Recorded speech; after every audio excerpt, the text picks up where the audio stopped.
نہ کوئی غم کرو نہ خوف، خوشیاں مناؤ جنت کی جس کا تم سے وعدہ کیا گیا تھا۔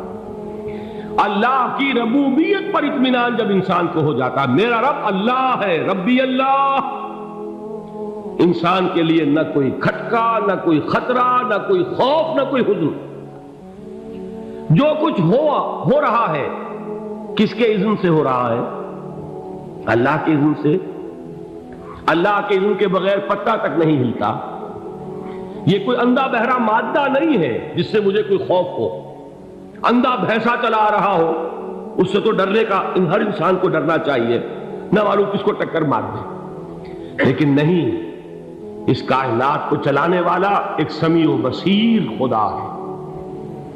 وہ جو میرا دوست ہے، میرا ولی ہے، اللہ ولی الذین آمنوا یخرجہم من الظلمات الی النور، اللہ اہل ایمان کا ولی ہے، ساتھی ہے، پشت پناہ ہے، مددگار ہے، حمایتی ہے۔ بتائیے جسے یقین ہو جائے کہ اللہ میرا مددگار، اللہ میرا محافظ، اللہ میرا پشت پناہ، اللہ میرا حمایتی، اس کے لیے کوئی خوف ہوگا؟ اس سے کوئی ڈر ہوگا؟ میں مثال دیا کرتا ہوں ایک بہت سادہ، پنجاب کے دیہات کی۔ تو بڑا چودھری ہے اور کوئی غریب کسان ہے۔ اس غریب کسان کے جانوروں کو ہر وقت اندیشہ ہوگا چوری کا، کوئی میری بھینس کھول کر نہ لے جائے، کوئی میرا بیل کھول کر نہ لے جائے۔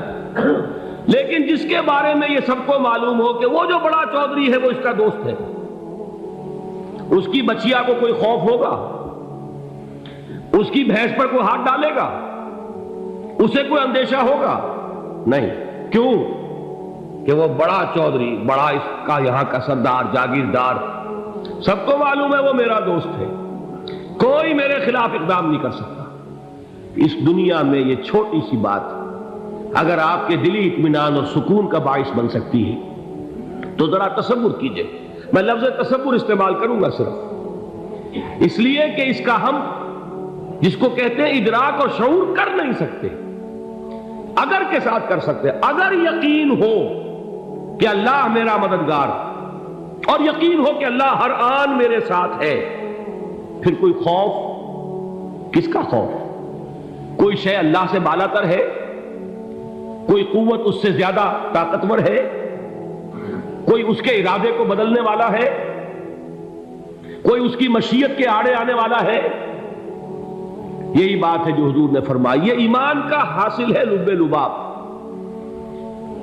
کہ دیکھو اچھی طرح اس بات کو ذہن نشین کر لو، اگر تمام انسان مل کر تمہیں کوئی نقصان پہنچانا چاہے نہیں پہنچا سکتے، مگر جو کچھ اللہ نے لکھ دیا ہو، اور تمام انسان مل کر تمہیں کوئی نفع پہنچانا چاہے نہیں پہنچا سکتے، مگر وہ شے جو اللہ نے طے کر دی۔ آپ پھر میں کہوں گا ذرا طاری کیجئے، اسے فرض کیجئے، اسے سوچئے، اگر اس حدیث پر ہمارا دل ٹھکا ہوا ہو تو کسی سے ڈر ہوگا؟ یہ مجھے نقصان نہ پہنچا دے، یہ میری رپورٹ خراب نہ کر دے، یہ میری انکریمنٹ نہ رکوا دے، یہ میرا یہ نہ بگاڑ دے، یہ میرے یہ نقصان نہ پہنچا دے۔ اس کا ڈر، اس کا ڈر، اس کا خوف، اس کی خوشامد، اس کے لیے جا کر طرح طرح سے اپنی عزت نفس کو ذلیل کروانا اس کے سامنے، یہ سب کچھ کیوں کرتا ہے انسان؟ جب سمجھتا ہے کہ اس کے ہاتھ میں میرا کوئی نفع ہے، اس کے ہاتھ میں میرے لیے کوئی ضرر ہے، یہ مجھے کوئی غضب پہنچا سکتا ہے، یہ مجھے کوئی نقصان پہنچا سکتا ہے، یہ میرا کوئی کام بنا سکتا ہے، یہ میری کوئی ضرورت پوری کر سکتا ہے، اسی کا نام شرک ہے۔ جہاں آپ نے یہ سمجھا کہ غیر اللہ کے اندر کوئی طاقت موجود ہے، وہی شرک ہے۔ بتوں سے تجھ کو امیدیں، خدا سے نو امیدی، مجھے بتا تو صحیح اور کافری کیا ہے؟ شرک تو یہ ہے۔ جس پر بھی تمہیں یہ خیال ہے، کلمہ ہے یہ کلمہ سوم، لا حول ولا قوت الا باللہ، ذرا اس پر دل کو کبھی اگر آپ تصور کریں، پھر فرض کریں، دل ٹھک جائے اس پر، کوئی طاقت نہیں۔ یہی بات تھی جو شیخ عبد القادر جیلانی رحمۃ اللہ علیہ نے اپنی وصیت میں اپنے بچے سے کہی۔ 11ویں دینے والے ہیں، لیکن حضرت شیخ عبد القادر جیلانی کی وصیت اور تعلیمات کو کتنے لوگ ہیں تم جانتے ہو؟ یہ جن مقامات تک پہنچے ہیں وہ کس چیز کی بدولت پہنچے؟ انہوں نے جو پیغام دیا وہ کیا تھا؟ اے میرے بچے، جس طریقے سے قرآن مجید میں حضرت لقمان کی نصیحتیں جو ہے نقل کر دی گئی ہیں، میں یہ عرض کروں گا بالفرض اگر قرآن حضرت عبد القادر جیلانی کے بعد نازل ہوا ہوتا تو شیخ عبد القادر کی یہ نصیحتیں بھی قرآن میں درج ہوتی۔ اتنی اونچی نصیحتیں ہیں۔ اے میرے بچے، اس حقیقت کو ذہن نشین کر لے، لا فاعل فی الحقیقت ولا مؤثر الا اللہ۔ اس کائنات میں نہ کوئی فاعل حقیقی ہے نہ مؤثر حقیقی ہے سوائے اللہ کے۔ کسی شے میں کوئی تاثیر نہیں اگر اللہ نہ چاہے۔ آگ جلا نہیں سکتی اگر اللہ نہ چاہے، پانی ڈبو نہیں سکتا اگر اللہ نہ چاہے، زہر ہلاک نہیں کر سکتا اگر اللہ نہ چاہے، کوئی چیز فائدہ نہیں پہنچا سکتی اگر اللہ نہ چاہے۔ تو در در پہ کیوں سر جھکاتے ہو؟ در در پر کیوں جبیں سائی کرتے ہو؟ سب کے سامنے کیوں ہاتھ پھیلاتے ہو؟ ایک اللہ سے مانگو، ایک اللہ کے سامنے زمین پر اپنی جبین رکھو۔ لا فاعل فی الحقیقت ولا مؤثر الا اللہ۔ نظر آتا ہے ہمیں کہ پانی پیاس بجھا دیتا ہے، پیاس بجھانے کی صلاحیت پانی میں نہیں ہے، اللہ کے اذن سے۔ کھانا بھوک مٹا دیتا ہے، بھوک مٹانے کی صلاحیت کھانے میں نہیں ہے، اذن رب میں ہے۔ دیکھیے یہی یقین تھا حضرت موسیٰ علیہ السلام کا واقعہ یاد کیجئے۔ سامنے سمندر آ گیا ہے، قوم دیکھتی ہے پیچھے کہ گرد و غبار کا طوفان ہے۔ معلوم ہوا کہ فرعون اپنے لشکر سمیت آ گیا۔ لشکر جب چلتا تھا تیز رفتاری کے ساتھ تو گرد و غبار کا جو طوفان اٹھتا تھا اس کا تصور کیجیے، اور لمحہ بلمحہ وہ قریب آ رہا ہے۔ پوری قوم نے کیا کہا؟ اے موسیٰ انا لمدرکون، اے موسیٰ ہم کو پکڑے گئے۔ قرآن مجید نے تو یہاں وہ باتیں نہیں لکھی ہیں، لیکن تورات میں یہ درج ہے کہ بنی اسرائیل جھگڑنے لگے، دست و گریبان ہو گئے موسیٰ کے ساتھ۔ موسیٰ نے یہاں مروایا لا کر، اس سے تو ہم ہی بہتر تھے، وہاں کھانے کو ملتا تھا، زندگی تو تھی، بیگار ہم کر رہے تھے، موت تو نہیں تھی۔ اب جو کچھ ہوگا اس کا تصور کرو، جس طریقے سے ہمارے ٹکڑے اڑائے جائیں گے۔ تو لڑ رہے ہیں حضرت موسیٰ علیہ السلام سے۔ یہ تورات کی تفصیل ہے، قرآن میں صرف اتنا آیا ہے، پریشان ہو کر انہوں نے کہا انا لمدرکون، موسیٰ ہم کو پکڑے گئے۔ اس وقت موسیٰ کا جواب کیا ہے؟ کلا ان معی ربی سیہدین، نہیں، میرے ساتھ میرا رب ہے، وہ راستہ دے گا۔ بتائیے کہاں راستہ نظر آ رہا ہے؟ یہ ہے ایمان بالغیب۔ راستہ نظر نہ آئے تب اللہ پر یقین ایمان ہے۔ جیب میں پیسے ہوں اور تب دل کو اطمینان ہے تو ایمان کس پر ہوا؟ پیسے پر، اللہ پر نہیں۔ جب وسائل و ذرائع نہ ہو اور پھر یقین ہو کہ اللہ مسبب الاسباب ہے، وہ اسباب کا پابند نہیں ہے، وہ اسباب کا محتاج نہیں ہے، اسباب اس کے محتاج ہے۔ اگر یہ یقین ہے تو اللہ پر ایمان ہے، یہ نہیں ہے تو تمہارا ایمان اسباب پر ہے، وسائل پر ہے، ذرائع پر ہے، مادیات پر ہے، اللہ پر نہیں۔ اس وقت کہاں راستہ تھا؟ کوئی راستہ تھا؟ سمندر ہے اور ادھر سے لشکر آ گیا ہے۔ کلا ان معی ربی سیہدین۔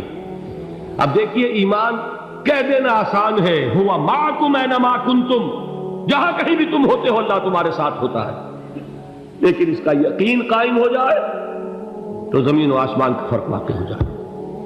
یہی بات ہوئی حضور کے ساتھ۔ غار ہے، چھپے ہوئے ہیں محمد رسول اللہ اور آپ کے وہ یار غار ابو بکر صدیق رضی اللہ تعالی عنہ۔ اقبال نے حضرت ابو بکر کی شان میں چند اشعار کہیں صرف، لیکن واقعہ یہ ہے کہ بھاری بھاری نظموں پر اور قصیدوں پر بھاری ہے، طویل ترین نظمیں اور قصیدے ہوں ان پر بھاری ہے۔ ہمتیں ابو بکر کی ہمت جو ہے، کشت ملت را جو ابر، جیسے بارش سے کھیتی اپجتی ہے، ابو بکر کی ہمت اور عزیمت اس امت کو اسی طرح سینچنے والی ہے۔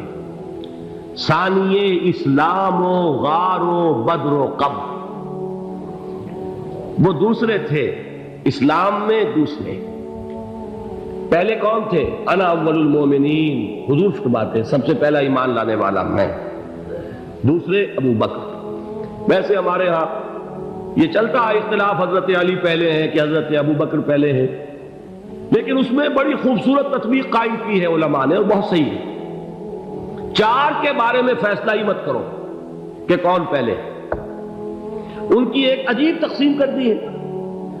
آزاد مردوں میں، بالغ مردوں میں سب سے پہلے ابو بکر، بچوں میں سب سے پہلے علی، خواتین میں سب سے پہلے خدیجہ، اور غلاموں میں سب سے پہلے زید بن حارثہ۔ بڑی پیاری تقسیم ہے، یہ چاروں ہی پہلے ہیں، ہر ایک کے لیے اولیت ہے۔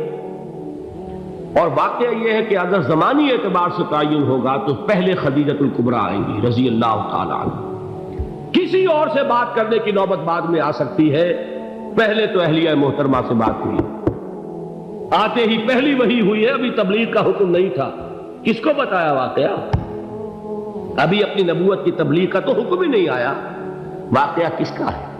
وہ خدیجہ کا ہے۔ جب کہا ہے کہ خشیت علی نفسی، مجھے اپنی جان کا اندیشہ ہے، تو کیا جواب دیا خدیجہ نے رضی اللہ تعالی عنہا؟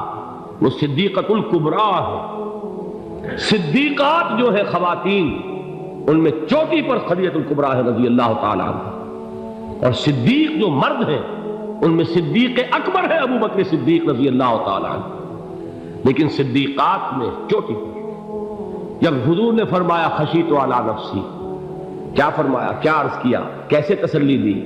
نہیں نہیں، اللہ آپ کو ضائع نہیں کرے گا، آپ غریبوں کے ہمدرد ہیں، آپ مساکین کے تکالیف رفع کرنے والے ہیں، آپ بیواؤں کی سرپرستی کرتے ہیں، آپ مسافروں کی خدمت کرتے ہیں، اللہ آپ کو ضائع نہیں کرے گا۔ یہ یقین ہے اس خاتون کے اندر۔ خیر وہ ایک علیحدہ بات ہو جائے گی۔ میرے دل پر حضرت خدیجہ رضی اللہ تعالیٰ عنہ کی شخصیت کا بڑا گہرا نقش ہے، جو وہ کوئی اور ہی وقت اور موقع ہوا تو بیان ہوگا۔ بہرحال اقبال نے ایک مصرے میں جو چار اولیتیں جمع کر دی ہیں، ہمتیں او کشت امت را چو ابر، ثانی اسلام و غار و بدر و قبر۔ اسلام میں حضور کے بعد پہلے کون؟ ابو بکر۔ غار میں حضور کے ساتھ کون؟ ابو بکر۔ بدر کی رات اللہ کا رسول سر سجود، وہ جھاڑ، وہ گھاس پھوس کی جو جھوپڑی بنائی گئی تھی، اور وہاں تلوار ننگی لے کر پہرا دینے والا کون؟ ابو بکر۔ اور اس حجرہ عائشہ میں محمد کے بعد سب سے پہلے دفن ہونے والا کون؟ ابو بکر رضی اللہ تعالی عنہ وصلی اللہ علیہ وسلم۔ وہ جو معاملہ میں سنا رہا تھا غار ثور کا، حضرت ابو بکر بھی حضور کے خیال سے لرز گئے ہیں۔ آپ کو یاد ہوگا کہ جا کر پہلے تمام جتنے سوراخ تھے انہیں بند کیا ہے، ایک سوراخ رہ گیا تھا جس کو بند کرنے کے لیے کوئی کپڑا نہیں تھا، وہاں اپنی ایڑی رکھی ہے، تب کہا ہے حضور سے تشریف لائیے، اور اپنے زانو پر حضور کو لٹایا ہے، اور وہاں کسی موذی جانور نے کاٹا ہے، حضور کی آنکھ لگ گئی تھی، اس وقت اس بل کے اندر جو بھی بچھو ہے کیا ہے واللہ عالم، اس نے کاٹا ہے، اس کی تکلیف کی وجہ سے ابو بکر کی آنکھوں سے آنسو ٹپک گئے، حضور کے چہرے مبارک پر پڑے ہیں، تو حضور جاگے ہیں، معاملہ کیا ہے؟ ایڑی نہیں ہٹائی وہاں سے، مبادا وہ جانور وہاں سے نکل کر محمد الرسول اللہ کو کوئی گزن پہنچا دے، ابو بکر کی ایڑی ہے، جس طرح چاہے کھا لے، ختم کر دے، جان نکل جائے تب کوئی آنچ آئے، محمد پر تو آئے، لیکن جیتے جی نہیں۔ وہ ہے ابو بکر۔ حضور کے خیال سے اس وقت حضور نے پھر اپنا لعاب دہن لگایا ہے، اور اس سے پھر آپ کی تکلیف ختم ہوئی۔ جیسے خیبر میں حضرت علی کی آنکھ دکھ رہی تھی، اس کو جو شفا حاصل ہوئی ہے وہ بھی حضور کے لعاب دہن سے ہوئی۔